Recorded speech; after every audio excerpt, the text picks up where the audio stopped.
Bonsoir à vous tous. Voilà, nous nous retrouvons encore avec l'homme connais-toi toi-même. Nous avons parlé la dernière fois de deux natures qui sont en nous, composées de matières différentes, que l'homme travaille sans cesse cette matière sur chaque plan.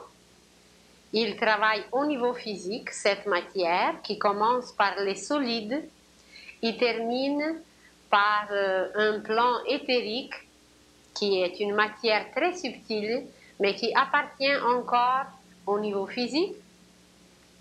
Nous avons parlé que sur le plan sentimental, nos sentiments aussi peuvent varier et leur luminosité, symboliquement exprimée par l'astre, leur luminosité se présente comme le corps astral, comme quelque chose qui nous compose mais qui n'est pas peut-être encore terminé.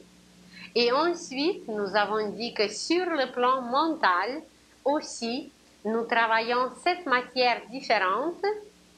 Sur le plan bouddhique, cette matière différente. Et sur le plan atmique, cette matière différente.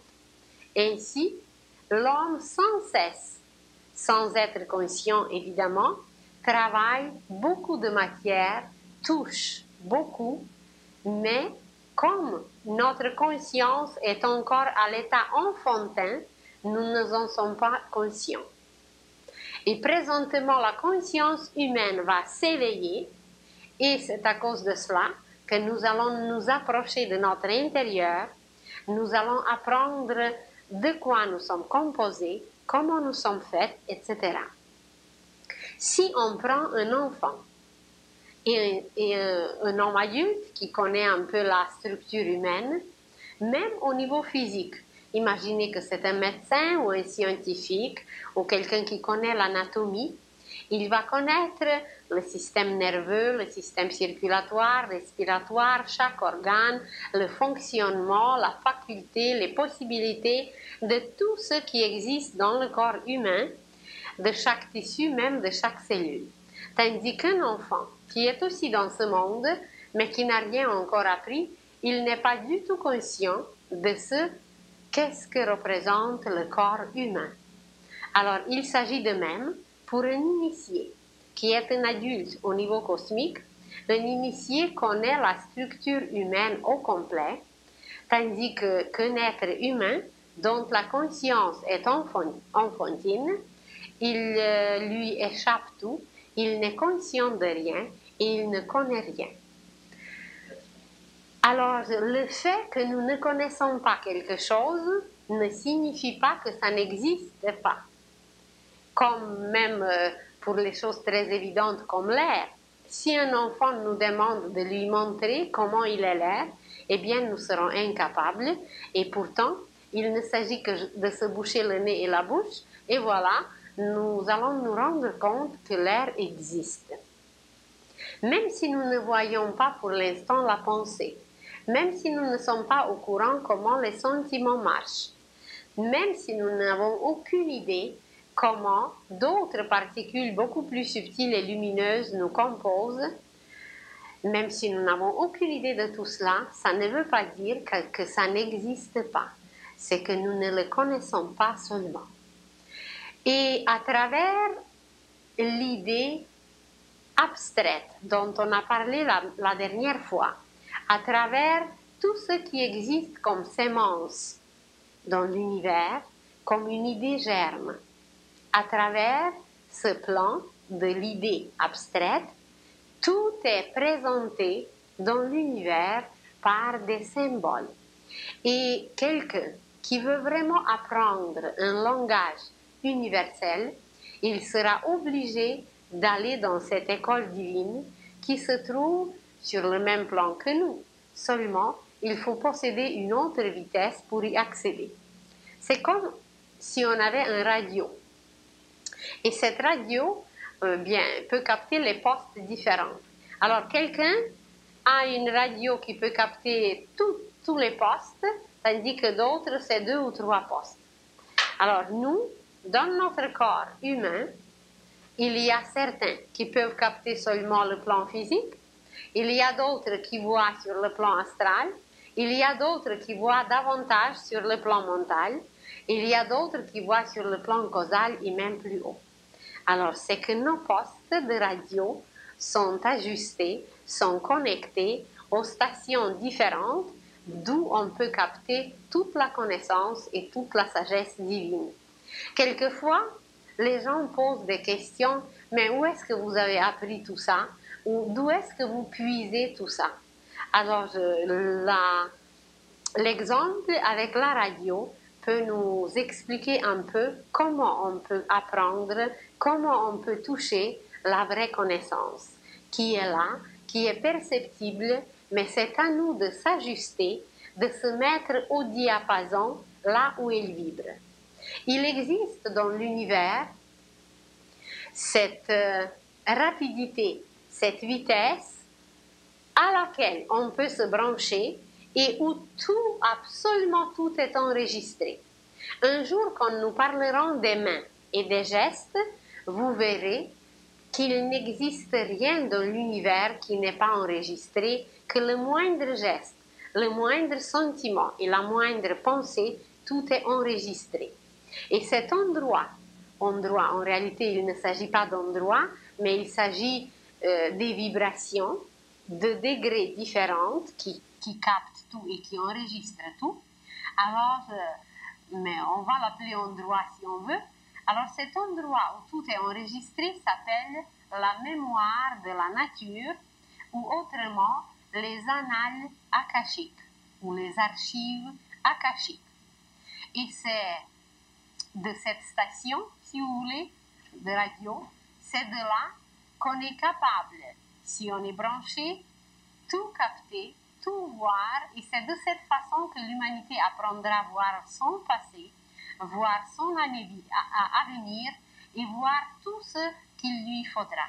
La moindre réponse que nous cherchons, elle s'y trouve et elle nous attend. Et nous la recevons dès que nous sommes prêts. Si on n'est pas prêt, eh bien on ne reçoit rien parce que notre poste de radio n'est pas prêt pour capter. Tandis que dès que nous sommes au point, alors tout nous vient. Et justement, à l'époque présente, l'humanité va s'approcher, elle va même apprendre comment se brancher, comment s'ajuster, comment se connecter à toutes ces postes, ces stations magnifiques qui nous entourent, mais dont on n'a rien connu, entendu, su dans le passé, parce que nos appareils n'étaient pas au point.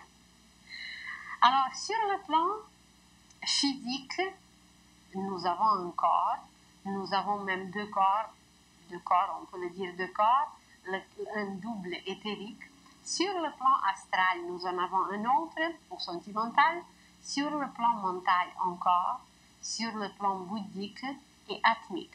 Et ici, nous sommes composés de plusieurs corps. Nous sommes composés de plusieurs parties qui nous composent, avec lesquelles nous travaillons sans cesse.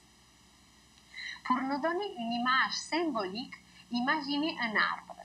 Et cet arbre, sur cet arbre, vous le savez qu'il y a aussi des parties différentes.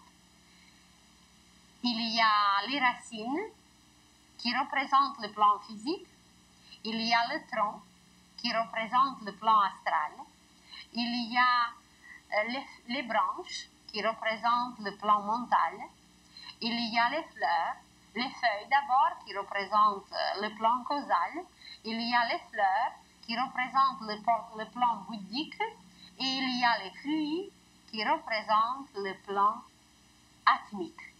Alors voyez tout ce qu'on a énuméré sur un homme se trouve en même temps sur un arbre, car l'homme est un arbre renversé. Nos racines se trouvent au ciel. Symboliquement, ces racines sont présentées par les cheveux. Et justement, chacun de nos cheveux, c'est une antenne. Et on va même apprendre dans l'avenir une manipulation, un comportement spécial avec les cheveux, car les cheveux, c'est très précieux. Ce sont nos antennes, ce sont nos racines qui nous lient au plan cosmique qui nous lie au plan d'en haut. Si nous regardons par les catégories d'hommes sur la Terre,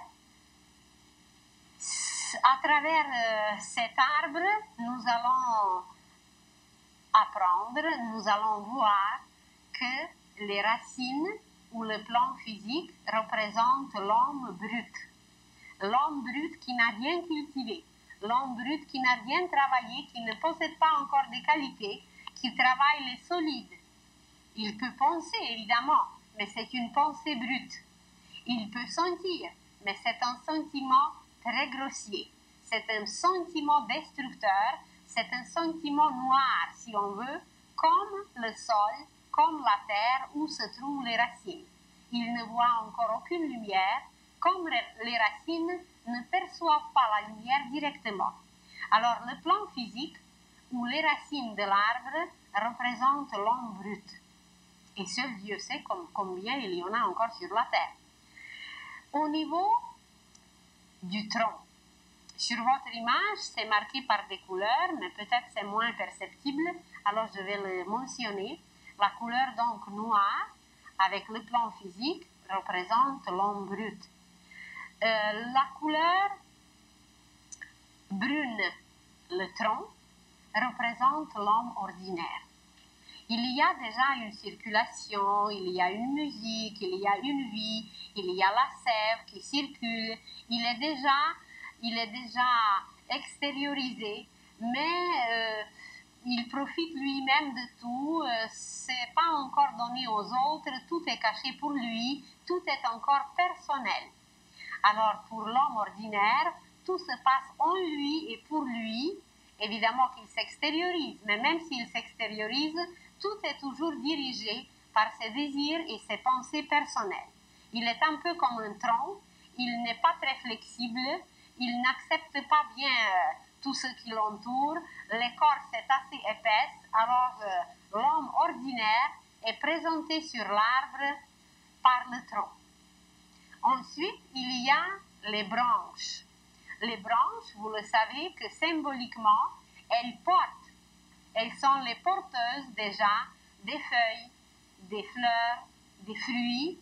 Alors, c'est déjà l'homme qui commence à servir. C'est l'homme de talent qui offre son talent aux autres, qui se donne. Ce n'est pas encore un homme qui peut se sacrifier, mais au moins, il découvre déjà certaines richesses intérieures, il a déjà certains talents qu'il offre aux autres. Et c'est marqué par le bleu. Alors les branches, ça représente l'homme de talent. Mais au-dessus de l'homme de talent, il y a génie. Et c'est présenté par les feuilles. Symboliquement, les feuilles, ça représente la vie. Les feuilles représentent la vie. Alors imaginez un génie qui apporte une pensée, qui apporte une vie dans la vie terrestre, dans la vie planétaire. C'est les génies qui représentent les feuilles. Ça veut dire qu'ils sont ceux qui apportent la vie. Parce que c'est grâce au feuillage vert que notre atmosphère se régénère, qu'elle se purifie. Alors il y a toute une circulation qui se fait entre le soleil et la terre à travers l'atmosphère et les feuilles. Donc pour les génies, c'est la même chose. Il y a toute une circulation qui se fait entre le ciel et la terre, et l'intermédiaire, c'est le génie qui apporte à la terre, à la planète, des idées qui la nourrissent, qui l'oxygènent, qui la vitalisent pour des siècles et des siècles. Vous prenez Kepler, tous ses calculs, tout ce qu'il a découvert à travers les astres, à travers les planètes, ça sert jusqu'aujourd'hui et ça va encore servir pendant des siècles. Alors il était une feuille sur l'arbre de la vie terrestre, si on veut symboliquement, mais il représente la vie. Les génies, c'est le plan causal, c'est ceux justement qu'on a mentionné la semaine passée, qui puisent dans le grenier cosmique les pensées valable pour toujours, les idées germent, les semences honorent, qui ne se rouillent pas, qui ne subissent pas les influences du temps, mais qui sont toujours valables et toujours durables. Encore plus haut, au-dessus des génies, il y a le plan bouddhique qui est présenté sur l'arbre par des fleurs. Évidemment, les fleurs sont moins durables que les feuilles. Vous le savez que les feuilles durent toute une saison, ou même 2, on peut dire, ou même 3, quelquefois, tandis que les fleurs, c'est juste un moment au printemps, et ensuite ça s'en va. Donc c'est une matière encore plus subtile. Vous prenez des racines, c'est difficile de déraciner quelque chose quand c'est ancré vraiment dans les racines, c'est durable. Le tronc, on peut le couper. Et si nous regardons à l'automne, c'est les racines, le tronc et les branches qui restent. Tandis que le feuillage, les fleurs, ça s'en va encore plus rapidement. Et les fruits, c'est encore plus rapidement, juste le moment de les cueillir. Le moment où le fruit est mûr, c'est un moment qui dure encore moins que le moment de floraison. Alors, au niveau subtil, voyez, les feuilles, les fleurs et les fruits, ça représente le côté divin de l'arbre. Ça veut dire ceux qui passent par des cycles beaucoup plus rapides. Pourquoi?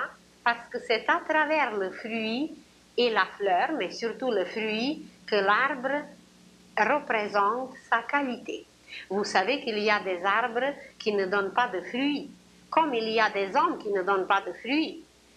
Il y a des arbres qui donnent des fruits très âpres, qui donnent des fruits presque incomestibles. Tandis qu'il y a d'autres arbres qui donnent des fruits tellement succulents, tellement extraordinaires, qu'à travers un arbre tout au complet, on peut nous classifier, on peut nous placer, on peut nous retrouver, mais en même temps, à travers les parties d'un arbre, nous allons trouver les différentes catégories des hommes, de l'humanité. Alors, vous prenez par exemple un prunier, ça s'appelle un prunier. Des prunes ne sont pas tellement sucrées, il y a un peu d'acidité, c'est un peu âpre, où il y a certains pommiers qui sont très très même amers. Alors, c'est que la qualité de ces arbres n'est pas vraiment très très élevée. Mais si vous prenez par exemple un dattier, comment se fait-il on n'a pas fini encore, s'il vous plaît, avec ça. Si vous prenez un dattier, alors il pousse dans les conditions inimaginables, extrêmement dures, mais le fruit est tellement succulent, tellement sucré, et on peut se demander où est-ce qu'il a puisé tout ce sucre et toute cette matière qui est tellement mielleuse, tellement délicieuse, et il a poussé dans des conditions très difficiles, tandis qu'un arbre qui va être arrosé, qui va être entouré des fleurs, qui va être tout bien placé, il ne donne pas des fruits valables. Alors, c'est à se poser aussi la question que peut-être l'homme aussi, quand il est placé dans les conditions difficiles, c'est là qu'il va chercher en lui-même toutes les forces, toutes les richesses, et voilà, il va donner des fruits succulents, ça veut dire des qualités, des idées, quelque chose de génial qui va durer, qui va être valable pour des siècles. Alors, à travers les fleurs s'expriment les saints. Les saints correspondent aux fleurs et au plan bouddhique sur l'arbre. Vous le voyez en rouge sur votre arbre, sur l'image. Et les saints utilisent une matière qui est encore supérieure au génie, à celle des génies, car les génies captent, les génies puisent dans la pensée abstraite, dans le plan causal. Tandis que les saints, ils travaillent avec une matière qui compose l'amour pur et la raison pure. Et la raison pure, elle est au-dessus de ce grenier, il est au-dessus de la sémence cosmique, car cette raison pure, elle nourrit la pensée. Même si cette pensée est abstraite, même si c'est une pensée sémence, ce plan de la raison et de l'amour pur, il nourrit tout. Il est la source. Alors, les saints sont présentés par les fleurs, et vous savez très bien comment les fleurs répandent leur parfum. Qu'en réalité, il ne s'agit pas seulement de la fleur qui reste sur place, mais ce qu'elle dégage, ce qui se répand, ça c'est beaucoup plus perceptible peut-être que la fleur même. Vous pouvez fermer les yeux et de ne pas voir la fleur, mais vous la sentez. Et ce parfum se répand partout, et avec le vent, le parfum se répand vraiment partout.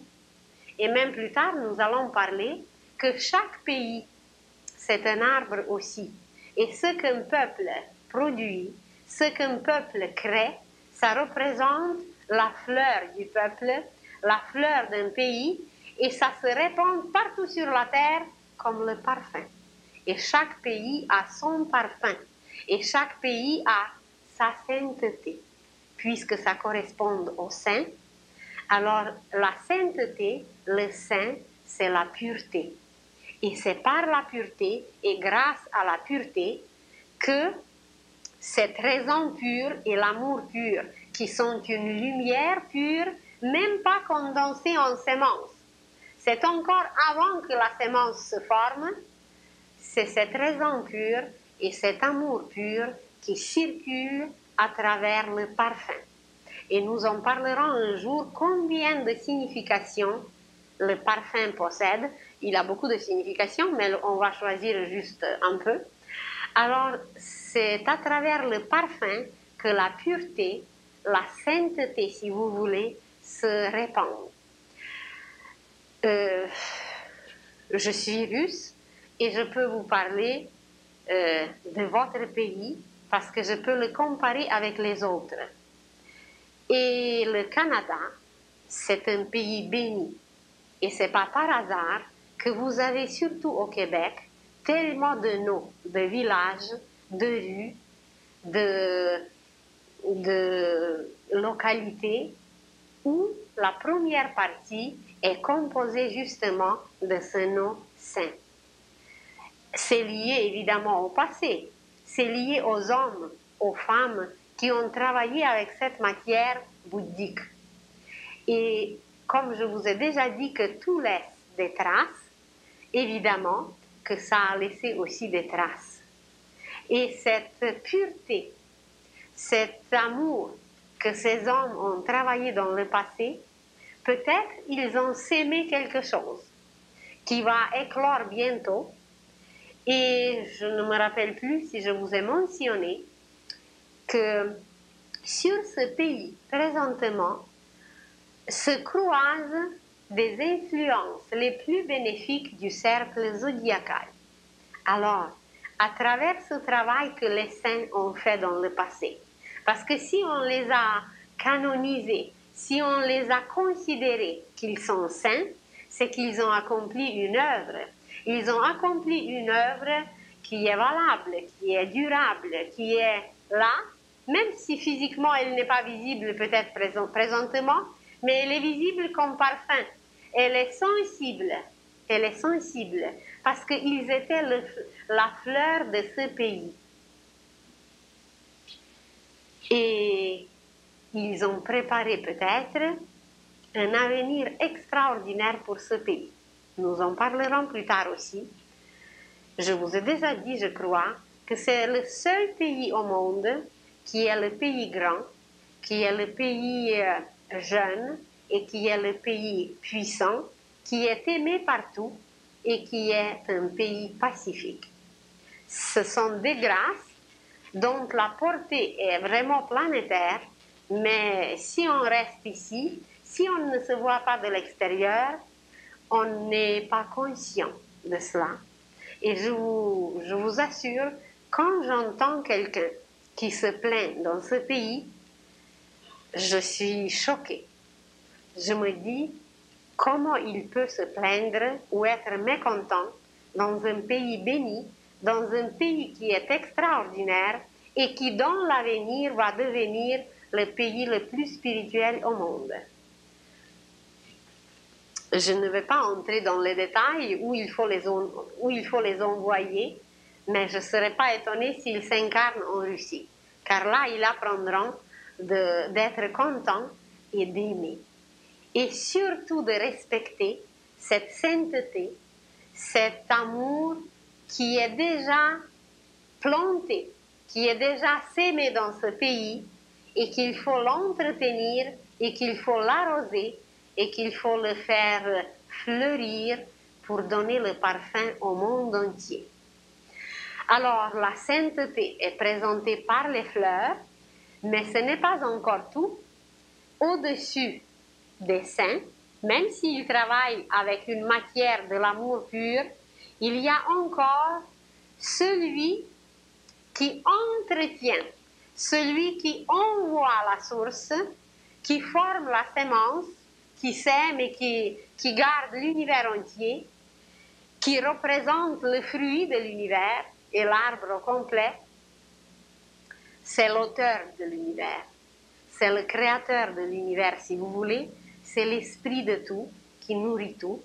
Alors le plan de l'esprit, le plan du créateur, le plan de la lumière éternelle est représenté par le plan atmique qui est justement le plan de l'esprit et c'est les initiés et les maîtres, c'est marqué sur vos images en couleur or, mais je ne sais pas à quel point il est perceptible.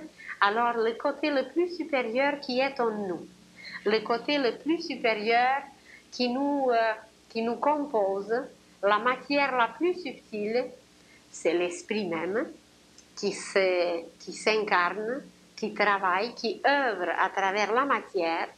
Et dans les catégories des humains, ce côté divin est présenté par les initiés et par les maîtres.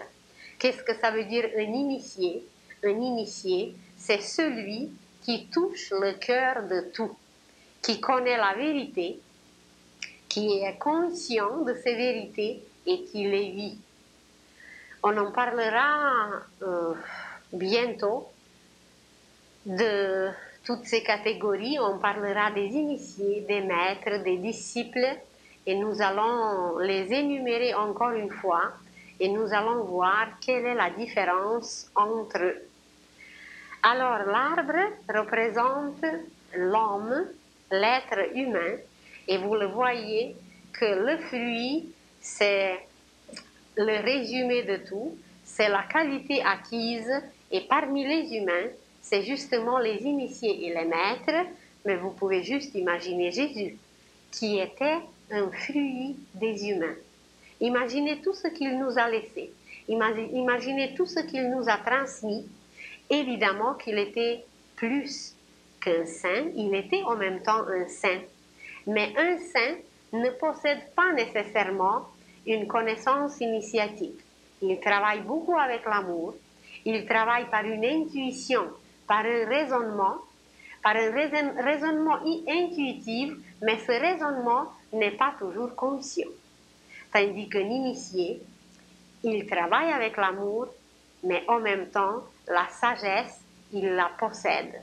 Il l'acquiert à travers les expériences aussi, mais il a l'accès à la connaissance initiatique, à une science ésotérique à travers laquelle il peut travailler sur les humains, sur la planète et aussi participer à un travail universel. Et nous avons déjà dit que symboliquement, mais aussi littéralement, nos 7 corps, on ne travaille pas encore sur les plans supérieurs. Notre matière atmique n'est pas développée. Nous travaillons à peine avec la matière bouddhique. Seulement, quand nous exprimons l'amour le plus élevé, le plus sublime, comme un saint. Alors imaginez que cette petite partie de sainteté qui existe en nous, c'est elle qui exprime le plan bouddhique. c'est là que nous travaillons une matière très subtile, très durable, une matière éternelle. Mais comme nous le faisons très très rarement, comme nous ne sommes pas encore rendus à la sainteté, alors nous travaillons présentement les matières beaucoup plus solides. Même notre génie, il dort en nous, notre génie. Nous parlerons un jour qu'est-ce que c'est que le génie et que dans chaque être humain, il y a une puissance qui s'appelle génie. Mais ce génie dort et voilà, nos pensées géniales ne sont pas encore utilisées, ne sont utilisées nulle part et par personne. Nous travaillons présentement sur 3 plans inférieurs, c'est le plan physique, le plan astral ou sentimental et mental. Nous allons très très très rarement dans le plan causal, dans le grenier cosmique pour puiser des pensées divines. Vous allez dire pourquoi? Eh bien moi je dirais qu'à cause de la paresse. Parce que apparemment les initiés nous disent que le plus grand péché des humains c'est la paresse. C'est qu'on s'habitue, on s'habitue, on s'habitue, et puis on ne fait rien.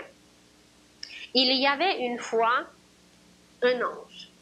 Et cet ange a désiré beaucoup vivre un peu comme sur la terre. Il disait toujours à ses amis, « Oh, j'aimerais tellement passer par des expériences sur la terre. » Alors, ils lui disent, « Bon, si tu insistes, choisis un corps et vas-y, incarne-toi sur la terre. » Alors il a choisi pendant un certain temps, et puis il annonce, bon, j'ai choisi le corps d'un cochon. Alors là, je vais vraiment connaître comment c'est sur la terre. Et puis il s'incarne dans un cochon. Et il commence à explorer les environnements, bien, tout ce qui était autour, les mares, les bars, tout ce qui l'entourait.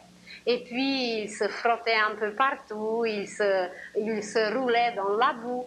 Et puis, il trouvait ça de plus en plus extraordinaire. Surtout quand la boue séchait au soleil, il était tellement bien, il était tellement bien.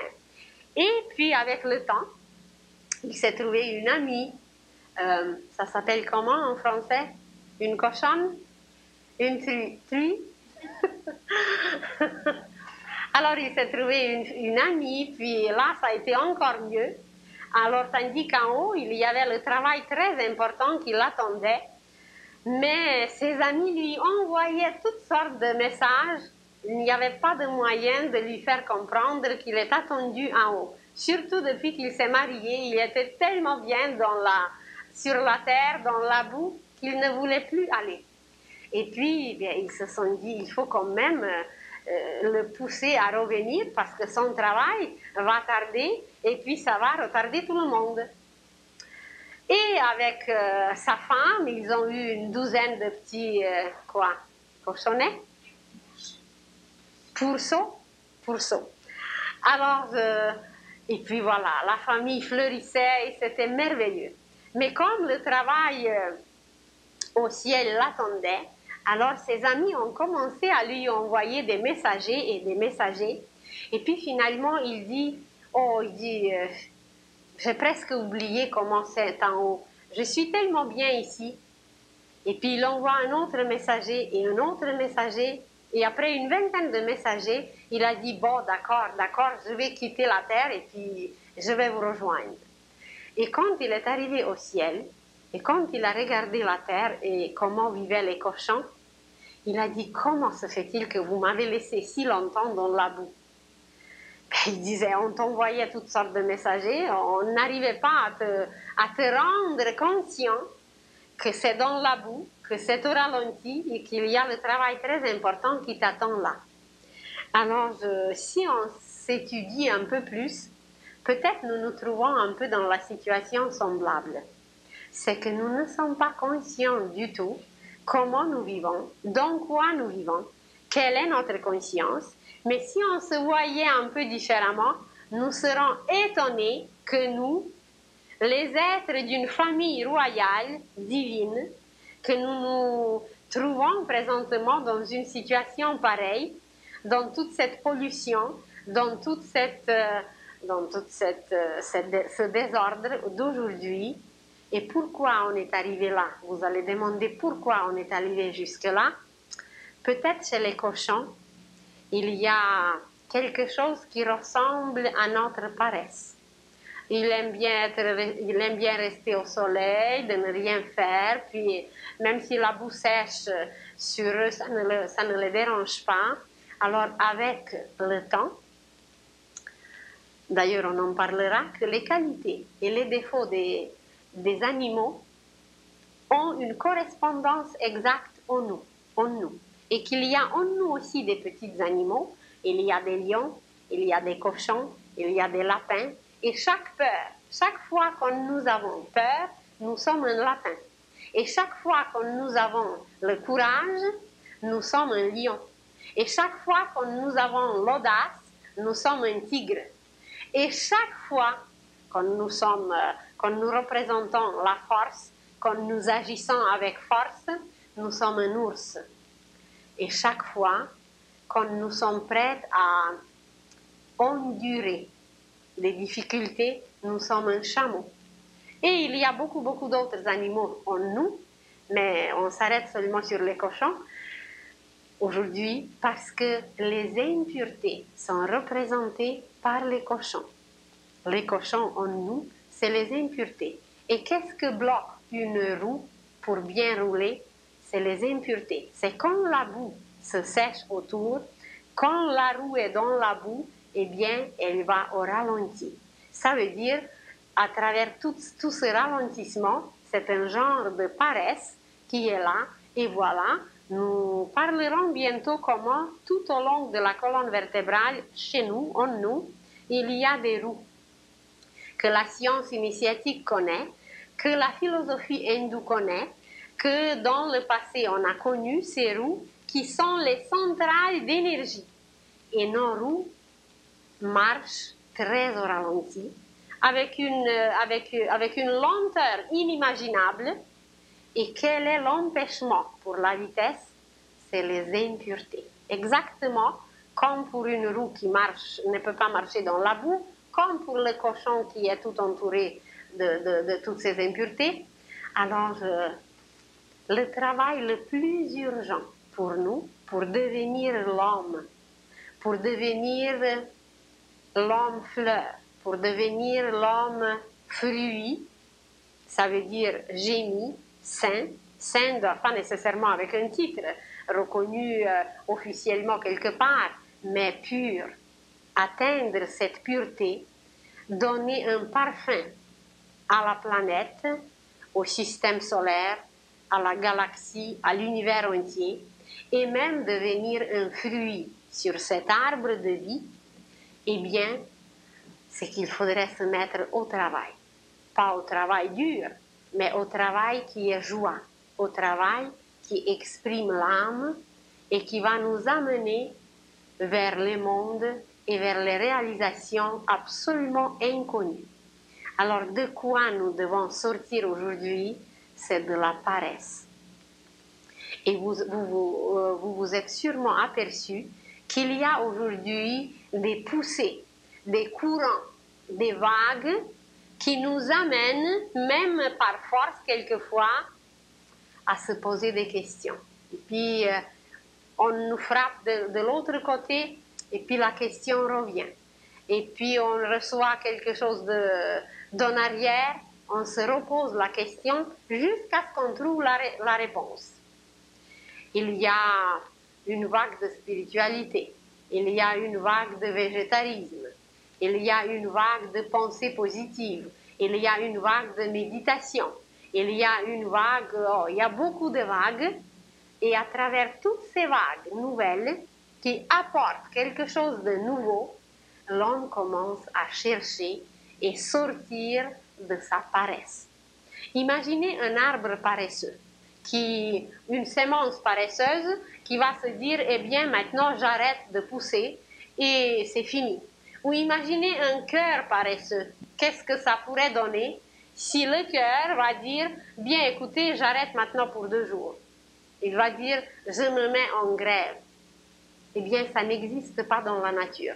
Ni les grèves, ni le chômage, nulle part dans la nature, ça n'existe pas. car la nature élimine tout ce qui ne bat pas à son rythme, qui ne va pas avec son rythme. Alors l'humanité, comme elle a tellement resté dans la paresse, elle a tellement ralenti son rythme naturel que présentement, non seulement la boue s'est séchée sur elle, mais elle est en train de pourrir, elle est en train de moisir, et nous serons les témoins qu'il y a quand même une petite partie de l'humanité qui va donner le parfum, qui va apporter les fruits. Mais la plupart des humains ont resté si longtemps dans la paresse que l'humanité sera perdue. Elle va périr, elle va s'exterminer elle-même. Si vous parlez avec un spécialiste des armes atomiques, il va vous dire que la couche terrestre, la croûte terrestre, a la difficulté de tenir sur ses épaules le poids, la charge de tout ce que l'homme, avec sa dignité, avec sa pensée créatrice et avec tout ce qu'il a pu créer pour vivre, il a produit pour détruire et pour mourir. Et que la terre même, comme matière, a la difficulté de soutenir et de tenir ce poids que l'homme, par ses propres moyens, par ses mains, a produit. Ça, c'est un aspect matériel, physique, que c'est lourd pour la terre, que ça empêche certains courants, que ça empêche certaines puissances de la terre sortir et nous nourrir, nous vitaliser, parce que ces armements, comme la pensée qui était mise dedans, elle est destructrice, vous le savez que chaque objet a son champ vibratoire. Et ce champ vibratoire, comme d'ailleurs ici sur l'image, on en a parlé que l'homme, dans son résumé, tous ses sentiments, toutes ses pensées, ses actes sains ou malsains sont présentés par les couleurs. Et ces émanations qui possèdent un côté magnétique et un côté électrique, au niveau astral c'est magnétique et au niveau mental c'est électrique. Ça irradie, ça fait des rayons, ça émane, ça projette, tandis qu'au niveau astral, ce sont les ondes rondes, ce sont les cercles. Alors exactement comme l'homme a son résumé autour de lui et nous nous promenons avec ce résumé. Et imaginez un homme qui haït, qu'est-ce qu'il projette et comment il détruit, même s'il ne fait aucun geste, même s'il n'a jamais produit une arme, seulement par ses radiations électriques, destructives, il projette des flèches, il projette des armes et partout où il passe, même l'herbe ne poussera pas. Alors, comme pour un homme qui a son aura, qui a son champ vibratoire, qui exprime son côté positif, vital, bon, bénéfique, chaque objet, même un objet métallique, même un objet qui nous paraît qu'il n'a pas de vie, une pierre, un métal, un objet, il a son champ vibratoire. Et à travers ce champ vibratoire s'exprime une vie. Alors, imaginez maintenant les armements que les humains ont produits. Le champ vibratoire de ces armes est tellement destructif que l'harmonie du système solaire est en jeu. Parce que ce champ vibratoire a des oscillations, ça s'appelle comme ça, produit des oscillations, et ces oscillations débalancent certains courants vitaux, certaines énergies qui doivent nourrir les arbres, les oiseaux, la nature, etc. Ces oscillations sont nocives à cause de la pensée destructive qui a été inculquée, imprimée dans ces armes. Alors nous parlons de l'homme, nous parlons d'une dignité de l'homme. Nous parlons d'un homme comme d'un être cosmique qui doit participer au travail interplanétaire. Mais avant d'y arriver, nous allons nous débarrasser de ces impuretés, car ce n'est rien d'autre, tout ce que l'homme a produit et qui débalance ainsi l'ordre cosmique, qui débalance l'harmonie dans le système solaire et même plus loin, ce n'est que des impuretés, c'est la pollution. On l'appelle aujourd'hui la pollution.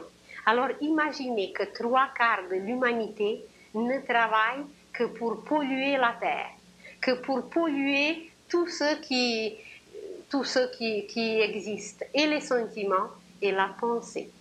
Alors si nous voulons arriver au nouveau, si nous voulons accéder à une vie durable, l'essentiel pour l'homme, c'est de se débarrasser de ces impuretés, de devenir conscient qu'il est capable de créer, qu'il est capable de produire des merveilles. Jésus, c'était aussi un homme.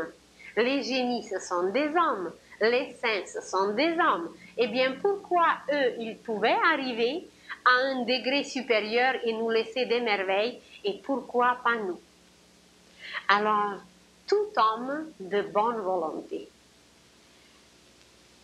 c'est mieux s'il se décide lui-même de changer et de prendre une direction vers la pureté, vers la créativité et vers la lumière. S'il ne veut pas le faire, certains seront obligés par des circonstances. Ils seront poussés par tous les moyens que le monde invisible va employer. Et même s'ils refusent, eh bien, ils s'extermineront par eux-mêmes. Et vous allez voir que nous serons les témoins d'un spectacle extraordinaire qui va se passer sur la terre. C'est pas pour nous faire peur, c'est pour prendre conscience et d'y participer comme des êtres dignes, comme des êtres qui sont capables de construire, comme des êtres qui sont capables de devenir des flambeaux de l'humanité et non ceux qui empêchent, qui polluent et qui détruisent. Alors, l'homme avec ses corps, l'homme avec ses matières, c'est très beau, c'est vrai. On nous a dit, ne savez-vous pas que vous êtes le temple de Dieu, que l'Esprit de Dieu vous habite? Eh bien, même ce corps, qui est un contenant extraordinaire, comme il y a des contenants pour tout, pour les fleurs, on en parle d'ailleurs de cela. Il y a des contenants partout, il y a des objets qui contiennent la pensée divine. Eh bien, l'homme, avec son contenant, il est la même chose. Il est un temple, mais c'est un temple plein de fils d'araignée, plein de poussière. Les vitres sont complètement poussiéreuses et fermées. Et c'est à nous de s'y mettre au travail et de nous nettoyer, de nous purifier, de nous amener dans un état plus digne. Et même aujourd'hui, nous sommes une petite créature encore, avec toutes les possibilités divines évidemment en nous, une créature avec une minuscule. Mais nous allons devenir non seulement hommes avec majuscule, mais nous allons devenir créateurs. Nous allons participer à un travail cosmique. Nous allons créer dans l'univers, mais évidemment, il faudrait sortir de cette petitesse de notre petite famille, de notre petit jardin, de notre petite maison, et que même si la terre entière s'écroule, ça ne nous touche pas dès que nous sommes au chaud. Alors les courants, les vagues, tout ce qui vient de nouveau est apporté par le signe du Verseau. Et le Verseau, c'est celui qui vient verser. Mais même s'il verse des diamants, de l'or, la lumière pure et l'amour pur, si nous n'avons pas le contenant pour le tenir, pour le garder, on ne recevra rien. Alors, pour recevoir ce que le Verseau vient nous verser, pour participer à la vie nouvelle, pour devenir des êtres dignes de la création divine, nous serons obligés de nous préparer. Et encore quelques conférences sur la mort, sur la vie après la mort, sur la préparation des corps avant que l'âme s'incarne, sur la pensée et quelques autres conférences de ce genre général, nous parlerons plus en détail comment nous purifier, comment se préparer à ces événements magnifiques, cosmiques, qui nous attendent et qui sont peut-être déjà tout près, comment y participer et être prêt. Alors l'homme est un arbre. Dans la vie cosmique, pour l'univers, il doit apporter un fruit. Et chacun peut se demander quelle sorte de fruit il travaille, il cultive, et à quel point son fruit est mûr. Mais ça doit être un fruit pour l'humanité. Lisez la vie des saints, lisez la vie des génies, et il y a des exemples extraordinaires à suivre si on a la difficulté de trouver cette force créatrice en nous-mêmes. Alors, on pourrait s'inspirer de ce qui est déjà fait si nous ne trouvons pas une inspiration en nous-mêmes, mais ce qui nous attend est merveilleux. Seulement, il reste cette condition de nous préparer, de nous nettoyer, de nous purifier pour pouvoir accueillir et recevoir ce que le verseau vient de verser. Jésus nous a dit « Ayez le cœur pur ». Eh bien, justement, il parlait de la même chose. Il disait « Préparez votre contenant pour l'amour », car le cœur, symboliquement, c'est une coupe. Alors, il disait « Préparez votre coupe ou le sang nouveau, le vin nouveau ». D'ailleurs, on a dit aussi « Il ne faut pas verser le vin nouveau dans les vieilles outres ». C'est la même chose. On ne peut pas, il ne faut pas et on ne peut pas verser les courants nouveaux de la vie nouvelle et éternelle dans les vieilles outres qui ne sont pas préparées, qui sont pourries, qui ne pourront rien contenir. Alors un travail merveilleux nous attend dans la joie, si nous le voulons bien, pour devenir un homme digne de son nom et pour devenir un créateur qui va participer dans la vie, à la vie, pour la vie universelle, cosmique. Et ici, nous avons vu l'homme avec ceux qui le composent, avec tout son aura autour, qui représente son résumé. Alors, comme cette aura est notre résumé, l'homme est le résumé de l'univers. L'homme doit devenir le fruit sur l'arbre universel et nous verrons bientôt un autre arbre qui représente justement la structure cosmique, la structure kabbalistique, et sur cet arbre, vous allez voir quelle place nous occupons et qu'est-ce que nous devons apporter pour l'univers entier. Alors, par quoi commencer? Par ouvrir notre pensée à la vie plus large, à la vie nouvelle, au nouveau qui s'en vient, car malgré on veut ou on ne veut pas, nous serons obligés d'y participer, de le faire, ou on va rester en arrière sans y participer. Alors, je vous remercie beaucoup pour votre patience, pour votre participation déjà de cette façon.